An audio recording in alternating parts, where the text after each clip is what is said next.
What's up, legends, and welcome back to the Nexus. We're kicking things off with a bang as Counter-Strike icon dupreeh, Rasmussen is stepping out of the pro player spotlight and into the game development arena with his brand new FPS, Skyward Masters. This isn't just a cameo. dupreeh is deeply involved, investing and shaping a game that promises to redefine the arena shooter genre. Get ready for floating islands and intense battles. Next, we're diving deep into the Wild West of North American FACEIT, where a player known only as Nocries has rocketed to the top, hitting an insane 4.3K elo. But the real question on everyone's lips is Nocries legit, or are they another cheat to plague the servers? We've got the demo analysis and community whispers that might just reveal the truth behind this elusive talent. Then, get ready for some Valvean ingenuity as Counter-Strike 2 introduces a new loot box system, the Genesis Terminal. On the surface, it's free, but the catch? You might have to shell out serious cash for those coveted skins. Is this Valve's clever workaround for gambling regulations, or just a new kind of FOMO-fueled microtransaction madness? We're breaking it all down. And we're rounding out today's explosive news with controversy swirling around the new Team Falcons Academy CS2 roster, Falcons Force. Allegations of a massive conflict of interest are shaking the scene, with claims that the coach's agency is deeply intertwined with the players he helped select. We've got the details that could change how we look at team building. Don't go anywhere, and make sure you're subscribed and have that bell clicked. CS legend dupreeh unveils Skyward Masters, a new FPS frontier. Get ready, gamers, because a true titan of Counter-Strike is making a monumental leap from the battlefield to the developer's chair. dupreeh Rasmussen, the most decorated player in CS history, has officially announced his involvement in a brand new arena shooter called Skyward Masters. This isn't just a casual endorsement. dupreeh has heavily invested and actively contributed to the game's development, partnering with Frederick Beiskov, a co-founder of Astralis, and 3 other Danish innovators.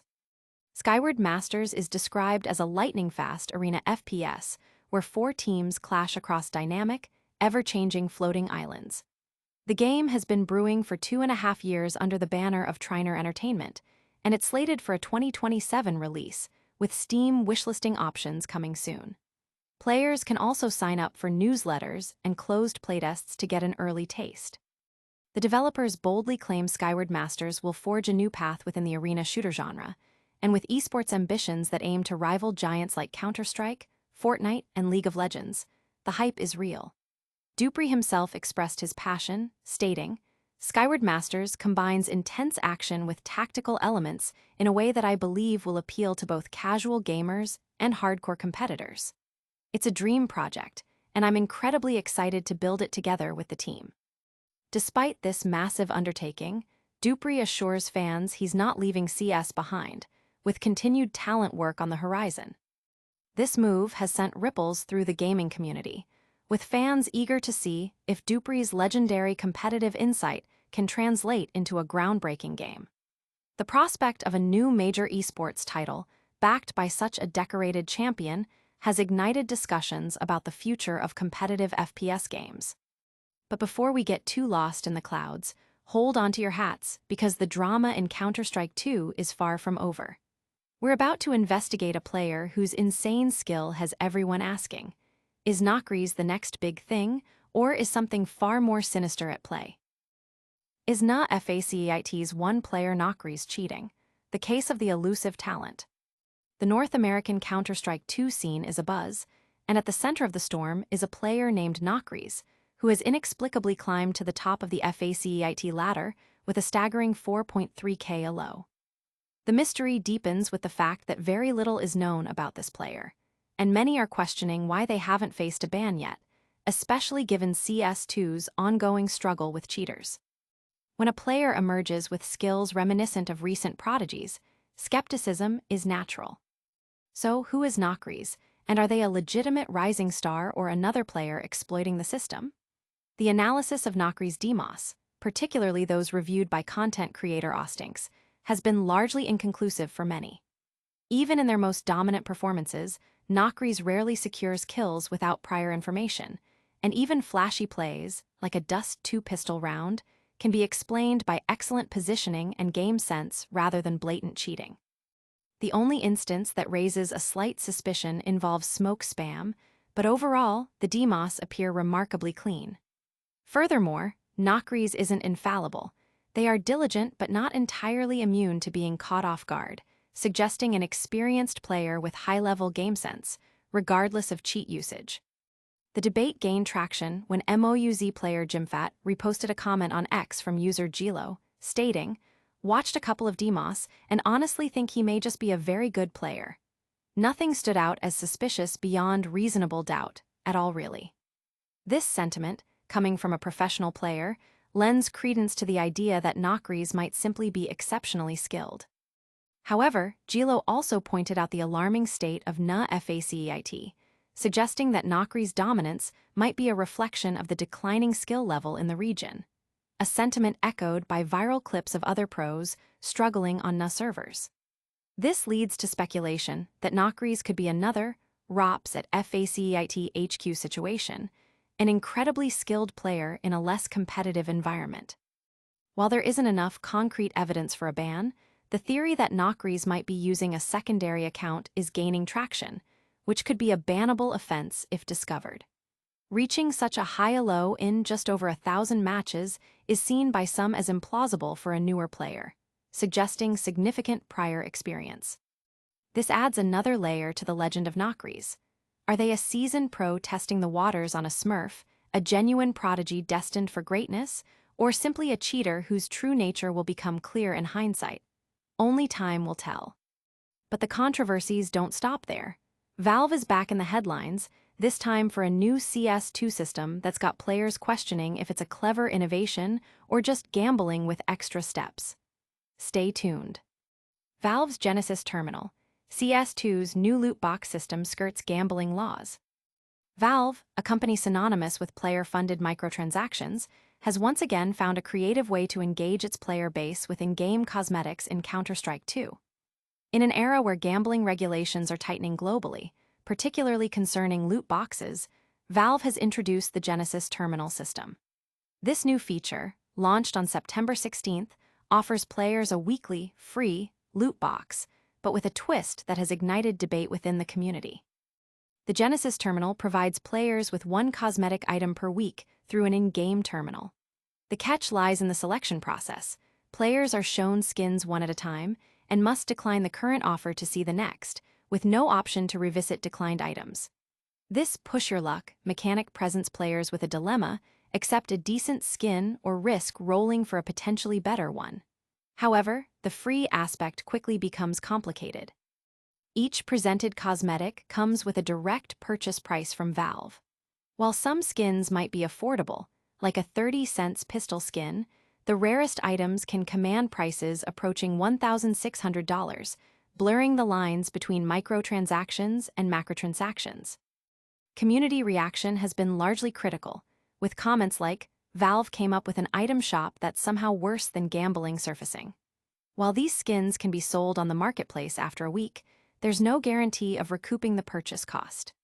Legally, Valve appears to have navigated anti-gambling regulations by allowing players to see the item and its price before committing, a stark contrast to traditional loot boxes where payment precedes the reveal. This approach seems to be why the system is compliant in regions like Belgium, Netherlands, and France, where traditional loot boxes face stricter rules. Valve previously implemented a loot box scanner in 2019 for French players, which revealed contents before purchase, but this new system integrates the reveal and purchase decision directly. The Genesis Terminal, while technically not a traditional loot box, heavily leverages fear of missing out (FOMO).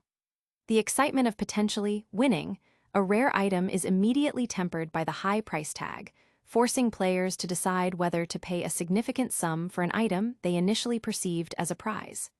Legends Nexus has reached out to Valve for comment on the backlash. While Valve experiments with new ways to monetize CS2, another team is facing scrutiny for its own questionable practices. Get ready for the explosive allegations surrounding Team Falcons Academy's new roster. Team Falcons Academy's Falcons Force roster plagued by conflict of interest claims. The newly unveiled Team Falcons Academy CS2 roster, dubbed Falcons Force, has been met with significant backlash and accusations of a serious conflict of interest. Following tryouts involving 70 players, it has come to light that 4 out of the 5 selected team members are signed to an agency co-owned by the Falcons Academy CS2 coach, Niels Christian, Na to Sapphire X, Silassen. Initial reports by investigative writer Hein Puffin Winterreg highlighted a lack of transparency in the roster announcement. The core issue stems from the fact that 4 players, Alia, Veno, Greku, and Cloxy, are all represented by NEEVE.PRO, the agency where Na to Sapphire X holds a part ownership stake. This direct financial connection raises serious questions, as player agencies typically take a percentage of a player's salary, meaning Na to Sapphire X stands to profit directly from the earnings of the players he helped select for the Falcons Academy team. Team Falcons General Manager, Jordan Savelli, was reportedly aware of Na to Sapphire X's ownership in NEEVE.PRO, adding another layer to the controversy, especially since Na to Sapphire X was instrumental in the scouting and recruitment process for the trials. The community consensus is that part-owning an agency while actively recruiting players from that same agency for your team is, at best, not a good look. The timeline of player signings further fuels these allegations. NEEVE.PRO announced signings for Alia, Veno, Greku, and Cloxy in the weeks leading up to and during the Falcons Academy trials. Gustavo Neve Rosso, founder of NEEVE.PRO, even posted a cryptic comment about a signing being gigantic for NEEVE.PRO, which, in retrospect, appears highly relevant to the financial implications of the Falcons Academy roster. Given that the trials began in July and lasted approximately 2 months, it's highly probable that these 4 players signed with NEEVE.PRO specifically because they anticipated making it onto the Falcons Academy roster, a process heavily influenced by Na to Sapphire X. As trial participants begin sharing their experiences, more details about the extent of this conflict of interest are expected to emerge. One former hopeful, Richard Log1K's Bohunski, has already indicated he will speak out about the agency's influence. Legends Nexus has reached out to NEEVE.PRO for comment. And that wraps up our deep dives for today. But before you go, we've got a lightning-fast recap of all the action and a final call to action that you won't want to miss. All right, Legends, that's a wrap on another action-packed episode of Legends Nexus. We saw CS icon dupreeh dive into game development with Skyward Masters, explored the mystery surrounding NEEVE.PRO's top player nocries, debated Valve's new Genesis terminal loot box system, and uncovered the conflict of interest allegations plaguing Team Falcons Academy. Did you enjoy today's news? Let us know in the comments below. Don't forget to smash that like button, subscribe to Legends Nexus for all your gaming updates, and hit that notification bell so you're the first to know when we drop our next video. Follow us on all social media platforms to stay connected. We'll see you next time.